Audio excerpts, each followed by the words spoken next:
masker, rajin cuci tangan ya. Nah, sekarang tuh udah memasuki minggu pertama di bulan Desember, dan kita harus bersukacita dan berbahagia karena kita mau menyambut kehadiran Tuhan Yesus. Kalau undang bangkit berdiri dan menyanyikan hari ini kurasa bahagia.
Tuhan Yesus, terima kasih Tuhan atas berkat-Mu yang berlimpah di setiap kehidupan kami Tuhan.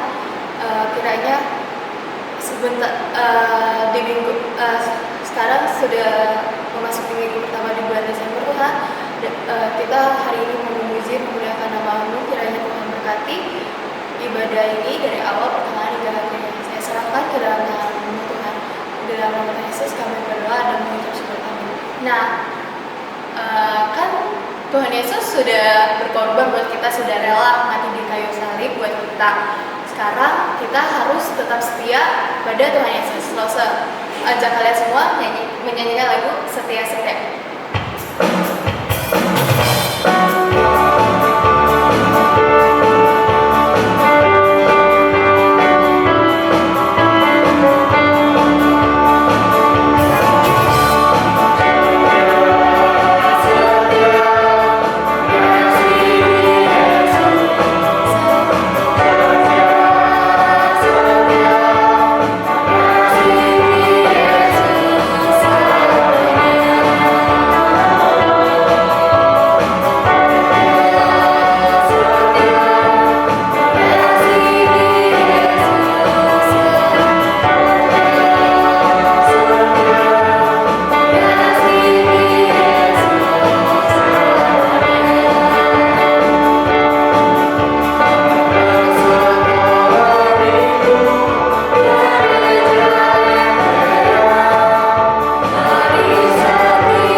diri dan menyanyikan lagu Jalan Serta Yesus, karena Tuhan Yesus selalu ada di dalam hidup kita, baik suka maupun duka kita.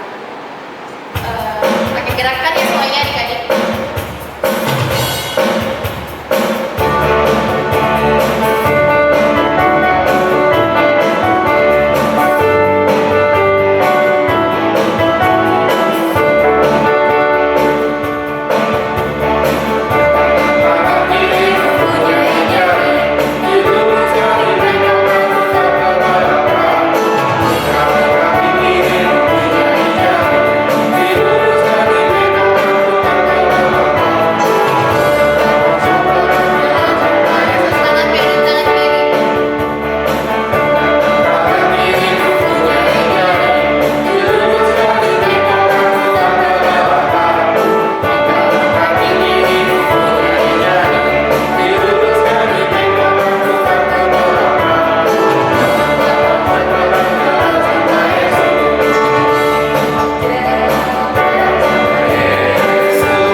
Harap semua dalam keadaan sehat. Ya, kita siapkan hati kita walaupun kita mendengarkan belajar firman Tuhan lewat online, tapi kita tetap harus mempunyai sikap yang hormat kepada Tuhan. Sebelum itu, kita berdoa dulu ya. Yuk, tutup mata, lipat tangannya. Tuhan Yesus yang baik, terima kasih Tuhan untuk Tuhan kembali memberikan kami semua kesempatan untuk boleh bersama-sama belajar firman Tuhan. Terima kasih juga Tuhan sudah memberikan kami kesehatan sehingga kami boleh ada sebagaimana kami ada sekarang ini. Itu semua karena berkat dan anugerah daripada Tuhan.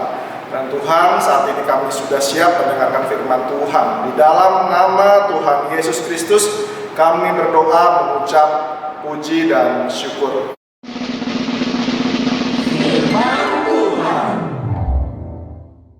Ya adik-adik, setelah minggu kemarin kita mendengarkan tentang bagaimana Tuhan itu memberikan kesembuhan pada Raja Hizkia ya. Itu dia sudah divonis untuk tidak bisa sembuh. Tapi Tuhan menyembuhkan Raja Hizkia. Ada begitu banyak Alkitab mencatat bagaimana Tuhan memberikan sesuatu yang bagi manusia itu tidak mungkin, tapi sangat mungkin Tuhan melakukan. Nah, minggu ini kita masih sama belajar firman Tuhan tentang sesuatu yang kelihatannya mustahil bagi manusia. Kita akan belajar tentang seorang tokoh yang nantinya akan mempersiapkan jalan untuk Tuhan Yesus. Siapakah dia? Penasaran? Kita dengarkan. Pada zaman Raja Herodes, tahu dong, Raja Herodes, raja yang sangat terkenal di dalam kisah Tuhan Yesus. Pada zaman Raja Herodes, ada seorang imam namanya Zakaria. Zakaria seorang imam yang sangat takut dan setia sama Tuhan. Dia mempunyai seorang istri namanya Elisabeth. Elisabeth juga orang yang sangat taat dan setia sama Tuhan. Tapi sayangnya kedua pasangan ini tidak mempunyai anak. Zakaria umurnya sudah lanjut, Elizabeth mandul itu nggak bisa punya anak, dan Elizabeth sudah lanjut usia juga gitu. Nah, si Zakaria ini pekerjaannya itu kira-kira kalau zaman sekarang itu kayak pendeta gitu ya, kayak bapak gembala begitu, yang kerjanya di rumah Tuhan. Kalau rumah Tuhan zaman dulu itu bedanya kalau zaman dulu itu disebut bait Allah ya, bait suci. Ada di dalam sebuah gereja ya, kayak di mimbarnya lah gitu ya. Di mimbarnya itu ada bait suci yang nggak sembarangan orang bisa masuk, benar-benar kudus. Cuma imam yang boleh masuk ke dalam bait Allah. Nah, pada waktu itu rombongan Imam Zakaria mendapatkan tugas keimamannya, yaitu bagaimana ya jelasinnya? Seperti pelayanan di bait Allah. Begitu. Kebetulan yang dijadwalkan zaman dulu itu diundi adik-adik.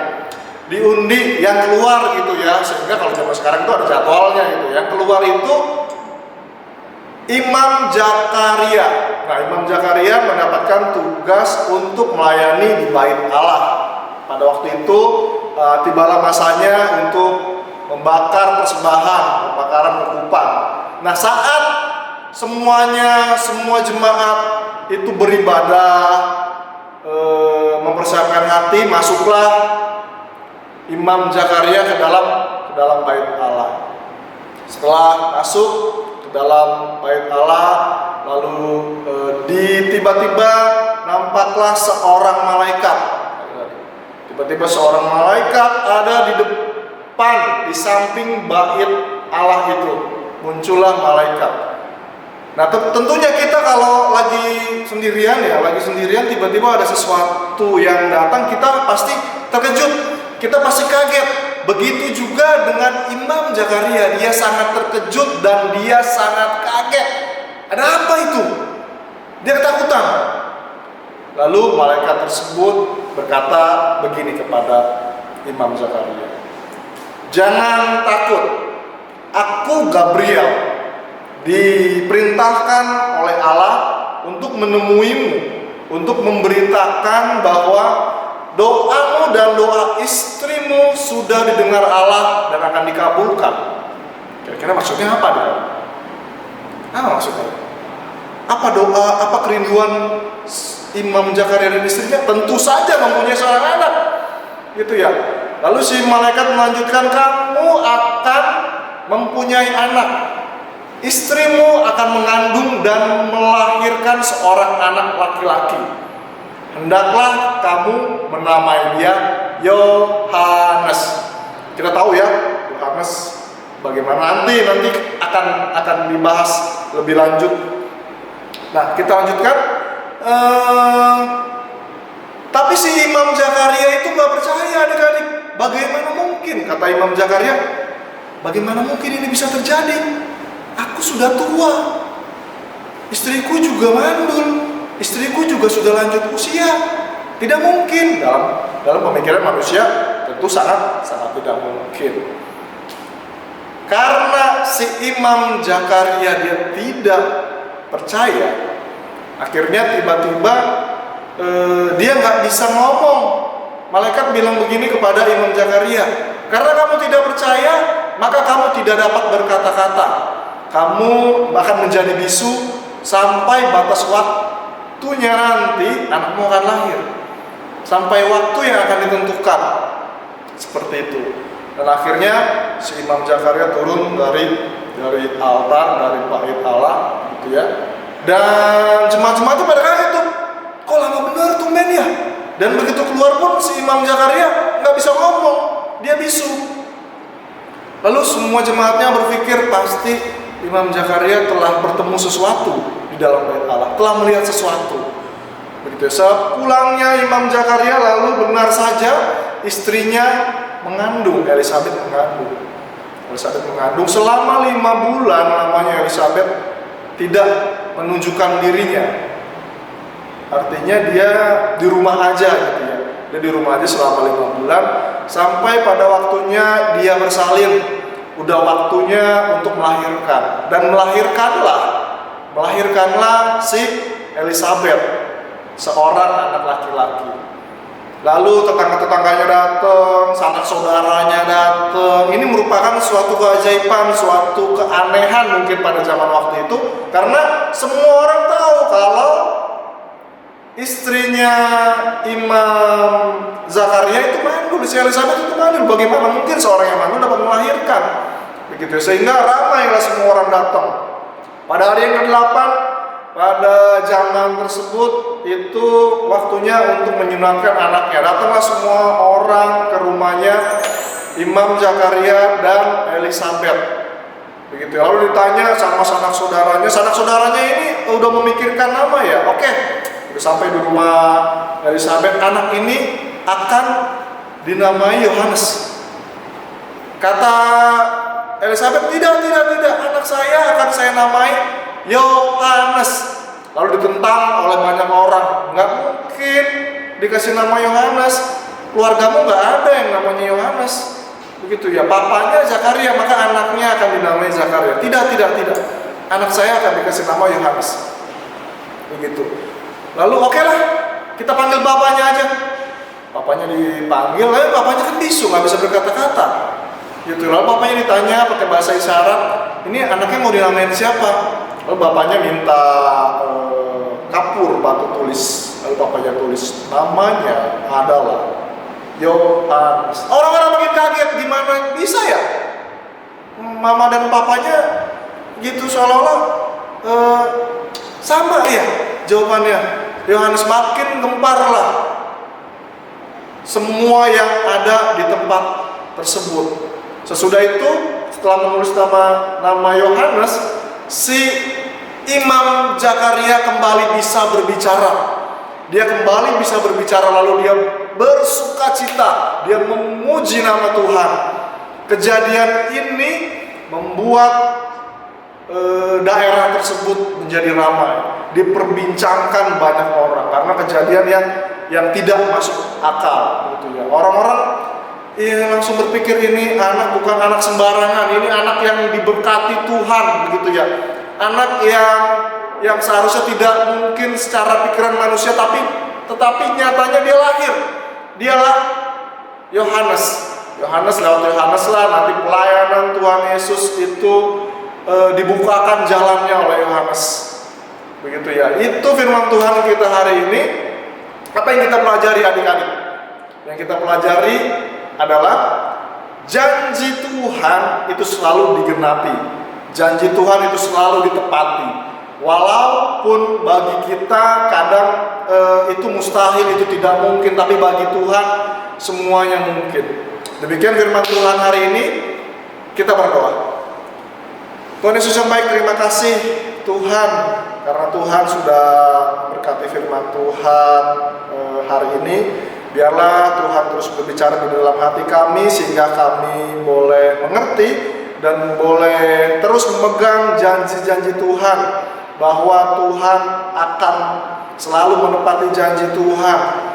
Dan kami boleh percaya itu Tuhan. Kami tidak menjadi khawatir, kami tidak menjadi takut apapun yang di depan sana, karena kami yakin dan percaya bahwa Tuhan selalu ada bersama-sama dengan kami. Di dalam nama Tuhan Yesus Kristus kami berdoa, mengucap puji dan syukur.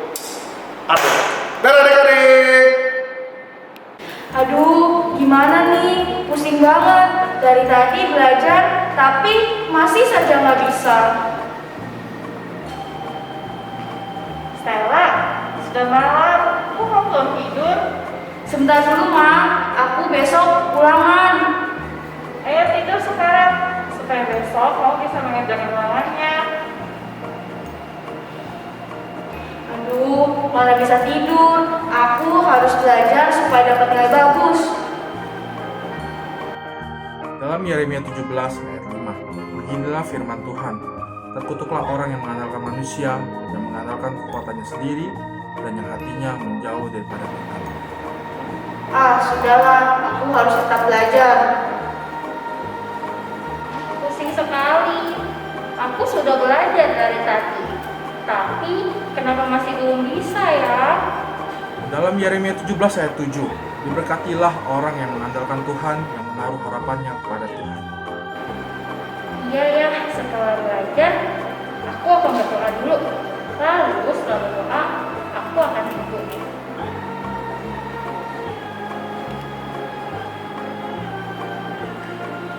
Tuhan Yesus, terima kasih. Aku sudah selesai belajar. Tuhan, kiranya Engkau memberkati aku agar besok aku dapat mengerjakan soal ujian dengan baik. Terima kasih Tuhan. Dalam nama Tuhan Yesus, saya sudah berdoa dan mengucap syukur.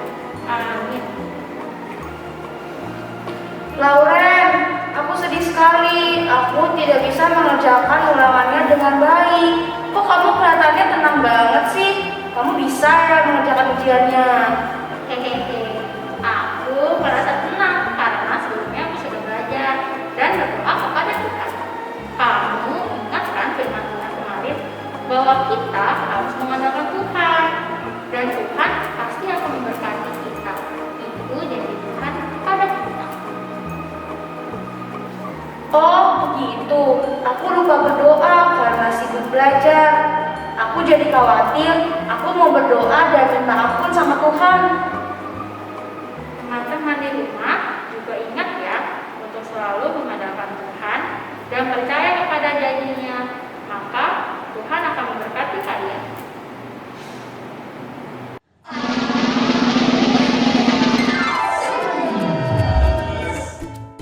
Halo adik-adik, kita kembali lagi di Aletheia Science.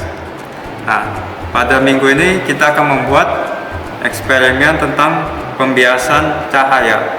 Nah, saya jelasin bahan-bahannya ya. Yang pertama yaitu kertas yang sudah dikasih pola. Nah, nanti adik-adik tinggal mewarnainya seperti ini ya.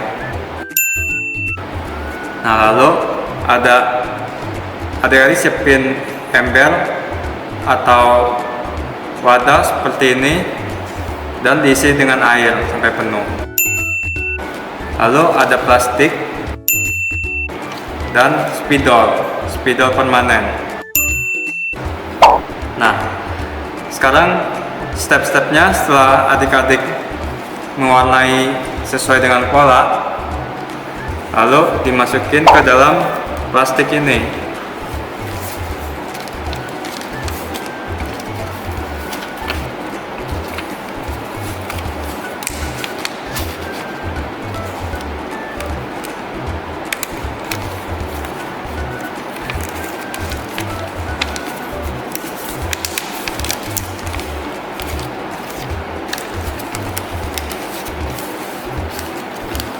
Nah, masukinnya sampai dalam ya. Lalu plastiknya ditutup.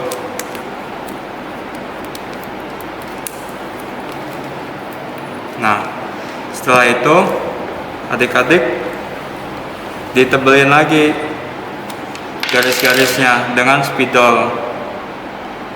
Ikutin sesuai pola. Nah, langsung ininya. Nah, hasil setelah ditebelin seperti ini ya adik-adik. Ikutin pola garis warna hitam. Nah, setelah kita tebelin, kita tinggal mencelupkannya ke dalam air seperti ini adik-adik. Nah, hilangkan pelanginya. Adik-adik coba lihat dari atas ya, jangan dari depan. Nah, setelah itu coba kita angkat lagi, muncul lagi. Kalau dicelupin lagi, hilang lagi. Nah, kenapa bisa seperti ini adik-adik? Itu karena mata kita menerima cahaya dalam bentuk gelombang. Nah, gelombang ini punya sifat-sifatnya. Salah satu yaitu pembiasan.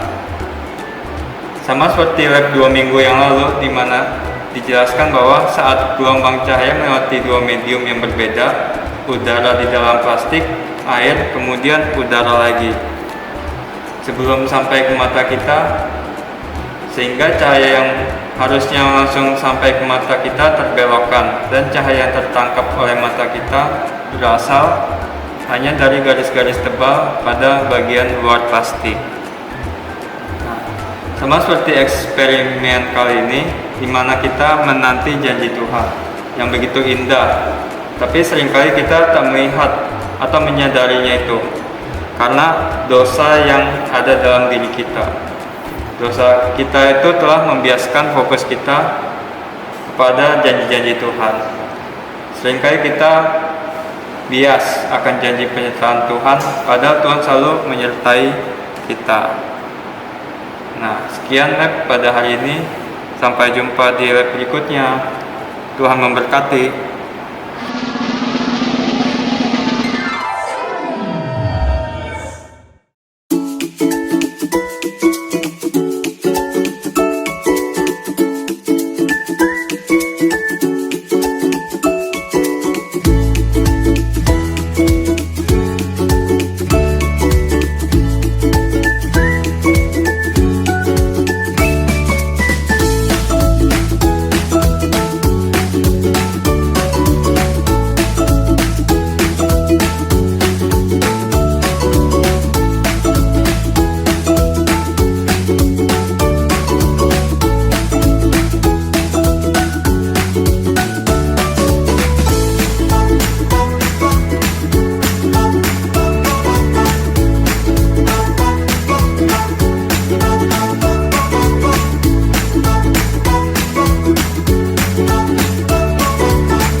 Sekarang Lawson mau ajak adik-adik semua menyanyikan lagu Our God is a Great Big God. Karena karena hidup kita sudah dipegang penuh, Tuhan sudah menepati janjinya dan selalu setia kepada kita. Karena Tuhan kita sungguh sangat besar. Our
ibadah kita sudah mau selesai. Gak usah undang kalian semua berdiri, lipat tangannya, tutup matanya. Kita berdoa bersama-sama. Tuhan, terima kasih Tuhan atas berkat-Mu. Kami semua sudah melakukan ibadah Tuhan. Tuhan juga berkati Tuhan aktivitas kami selanjutnya, dan juga Tuhan jaga kesehatan kami semua Tuhan. Biarlah kami semua bisa beraktivitas dengan sehat tanpa kekurangan suatu apapun. Terima kasih Tuhan, hanya di dalam nama Yesus kami berdoa dan mengucap syukur. Amin. Jangan lupa adik-adik semua mengerjakan aktivitasnya dan labnya. Dan kumpulkan poin-poin Natal, karena kesempatan adik-adik tinggal beberapa minggu lagi. Bye-bye, sampai jumpa, Tuhan Yesus berkati.